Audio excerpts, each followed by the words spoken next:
ในวันที่14มังกร2026ที่ห้องการศึกษาธิการและกีฬาเมืองหินเหิบแขวงเวียงจันทน์ได้มีพิธีมอบรับทุนการศึกษาให้นักเรียนทุกยากขาดเขินโดยการเข้าร่วมของท่านสุภาคำมณีวงศ์รองประธานคณะกรรมการปกครองเมืองหินเหิบ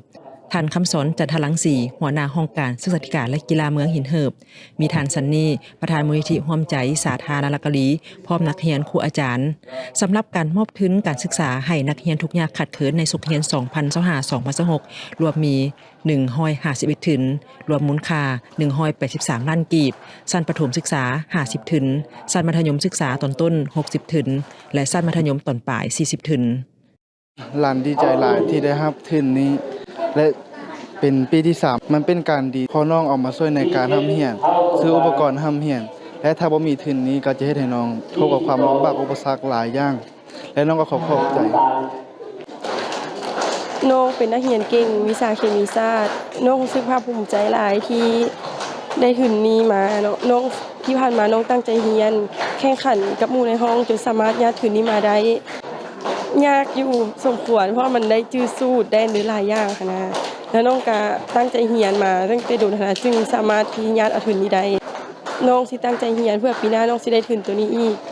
สุดท้ายนี้น้องขอขอบใจมูลนิธิร่วมใจพร้อมนั้นทางเมืองยังได้หับตัวตังครูและอุปกรณ์หับไส้โครงการ6สุดและตัวตังนักเรียน90สุดรวมมูลค่า80ล้านกว่ากีบผ่านมาทางเมืองได้จัดการสอบเสียงคัดเลือกนักเรียนเก่งได้มอบทุน48ทุนรวม16ล้านกว่ากีบและครูดีเด่นจำนวน2ทุนต่อสุขเรียนโดยอิงใส่ผลการสอบเสียงนักเรียนเก่งขันเมืองพร้อมนั้นได้สนับสนุนการแข่งขันกีฬาศิลปะวรรณคดีนักเรียนอนุบาลประถมศึกษาและมัธยมศึกษา44ล้านกว่ากีบต่อสุขเรียน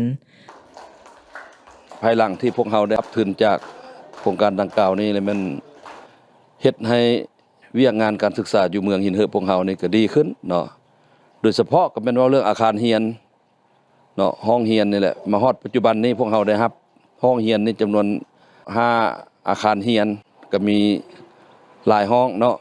ซึ่งสร้างความสะดวกให้แก่ลูกหลานนักเรียนเฮาเข้าเรียนนอกจากนั้นก็ยังได้เอื้ออำนวยอีกเกี่ยวกับ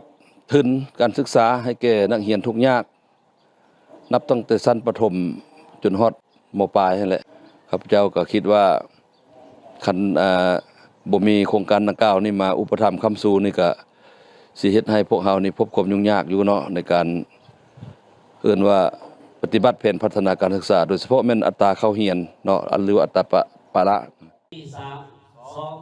ย้อนเห็นได้ความสำคัญของการศึกษาอาคารเรียนที่สุดโทรมทางมูลนิธิได้ให้ทุนซ่อมแปลงมส.คอนแก้วจำนวน1หลังประกอบมี6ห้องมอบอุปกรณ์การเรียนให้นักเรียนจัดกิจกรรมรวมมูลค่า600ล้านกว่ากีบด้านประชาชนทั่วเขตคอนแก้วได้มีการประกอบส่วนแรงงานจำนวน673แรงงานเป็นเงิน134ล้านกว่ากีบรวมทั้งหมด734ล้านกว่ากีบสำหรับการซ่อมแปลงเริ่มแต่วันที่25กันยาและสำเร็จในวันที่29ธันวาคม2025ร่วมกันช่วยเหลือทั้งหมดในสุขเรียน2025-2026แม่น931ล้านกว่ากีบพร้อมนี้ทางมูลนิธิร่วมใจสาธารณกรียังได้ไปมอบทุนการศึกษาให้กับนักเรียนทุกยากอยู่ศึกษาเมืองแก้วอุดมแขวงเวียงจันทน์จำนวน80ทุนและ48ทุนมอบให้นักเรียนเก่ง